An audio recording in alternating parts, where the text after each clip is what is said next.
पहलगाम दहशतवादी हल्ल्यानंतर पर्यटनाला फटका बसलेला आहे। हल्ल्यानंतर काश्मीरमधील अनेक पर्यटक हे माघारी गेलेले आहेत। महाराष्ट्रातील अनेक पर्यटकांकडून बुकिंग रद्द करण्यात आले। काश्मीरच्या पर्यटनाला मोठा फटका बसणार आहे।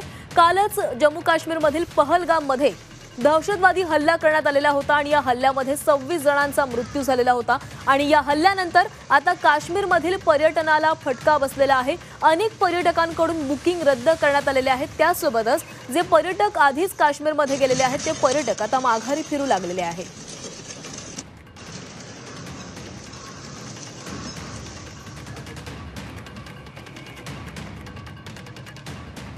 आणि या संदर्भात आपण अधिक बोलणार आहोत। आमचे प्रतिनिधी मनश्री पाठक आपल्या सोबत जोडल्या गेलेले आहेत। मनश्री, पहलगाममध्ये जो दहशतवादी हल्ला झालेला होता त्याचा आता फटका काश्मीरमधील पर्यटनाला बसताना दिसतोय। अनेक पर्यटक आता माघारी देखील फिरतायत, त्यासोबतच बुकिंग्स देखील रद्द केल्या जात आहेत।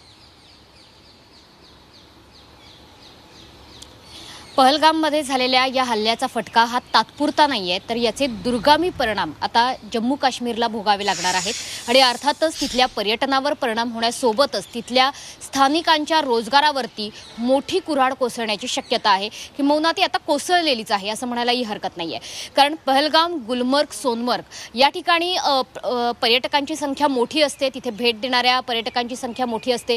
केवळ महाराष्ट्रातच नाही तर देशातल्या वेगवेगळ्या राज्यातून या मोसमामध्ये जम्मू काश्मीरला जाण्याचा ओढा अधिक असतो। सुट्यांमध्ये वेळ घालवण्यासाठी, कारण आपल्याकडे तापमान जेव्हा 40 ते 45 डिग्री सेल्सिअस पर्यंत पोहोचलेलं असतं तेव्हा त्या ठिकाणचं तापमान हे साधारणतः 10 ते 12 डिग्री सेल्सिअस इतकं असतं। त्याच्यामुळे सुट्ट्यांमध्ये वेळ घालवण्याकरता आपण बघतोय की अगदी कुटुंबासह, मुलाबाळांसह सगळे पर्यटक हे काश्मीरला भेट देण्यासाठी जातात।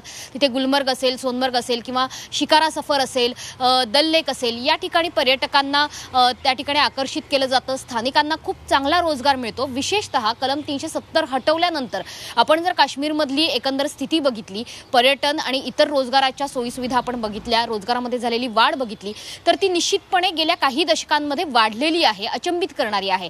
त्याच्यामुळे याचा थेट परिणाम आता अर्थातच पर्यटकांना भीती वाटणार आहे काश्मीरमध्ये पाऊल ठेवताना आणि त्याचा थेट परिणाम हा स्थानिकांच्या रोजीरोटीवर होणार आहे।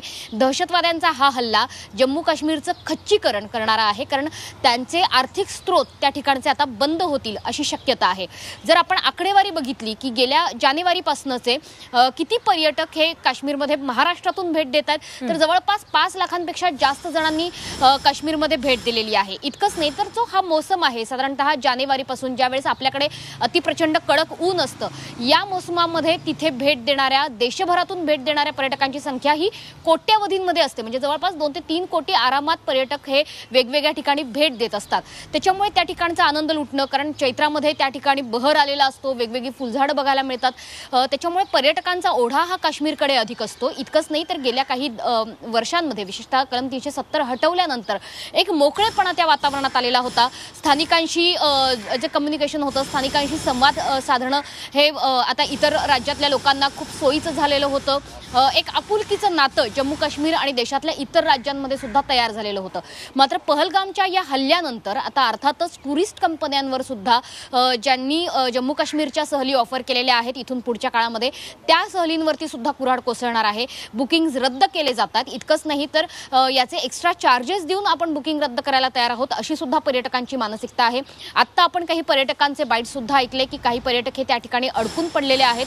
आम्हाला इथून आता निघण्याची सुद्धा भीती वाटते, कारण वाटेत काही होणार तर नाही अशी भीती सुद्धा पर्यटकांच्या मनात आहे।